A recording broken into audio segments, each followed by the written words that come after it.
Welcome. Now we are going to do one of my favorite technique from Sidemount. It's a very cruel, mean technique. It's a far side wristlock that is guaranteed to make you lose some friends. Let's do it.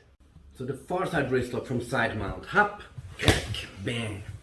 I had occurs many times that from Sidemount you try to clasp him down and he uses the far side to try and push. And there's many attacks I could do, and the smallest one which I'm gonna try and attempt now is hold his shoulder, and sometimes it even works with just one hand, but if I can, I use my head side hand to control his elbow. Now push his elbow to the floor and use my chest to overextend his wrist, like so. Boom. So from here, hand comes,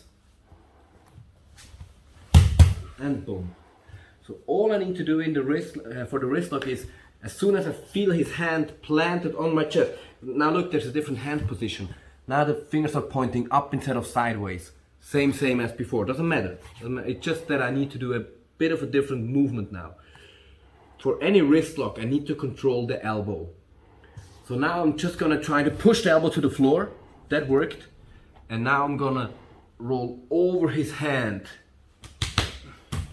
If I sense he could move his elbow, I'm gonna control the elbow. Just clasp it, and now forearm down, that means his hand overextends. Like so. Or even before, no matter how he's positioning, pop, oh, elbow control. And now I need to move his forearm that way to push his elbow down and overextend his wrist at the same time. Boom. The clue is that as soon as there's pressure, it's very difficult for him to free his hand now. It's possible, but very difficult, and will very likely result in pain or even injury. But you have to do it very controlled, then no injury will happen. Just control, and now slowly. Don't just, if you jump into it, you're guaranteed to break his wrist. So just slowly increase the pressure. It's about control. Yes. Doing it quick or too quick not really results in a quicker tap. It results in loss of control, where I'm either going to injure him and possibly either win or getting disqualified, depending on the referee, or I'm going to lose control and his arm escapes. So if I'm trying to go fast and I slip, I'm like, whoa, I'm losing balance. So I need to do slow, and if I now lose control, I'm like, okay, yeah, next one's coming. So it needs to be controlled.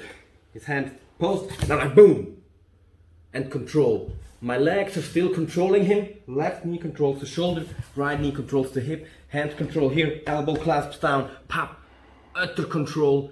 And I just increase the pressure, and I'm very ready for him to move, for him to try and escape. And if he does, I know which 1, 2, 3 possibilities he's got, and I can react accordingly. So that's why I do it with utmost control. Just hold, push the elbow in, elbow down, overextend the wrist. Boom. So once more, and bam. Oof. Sorry.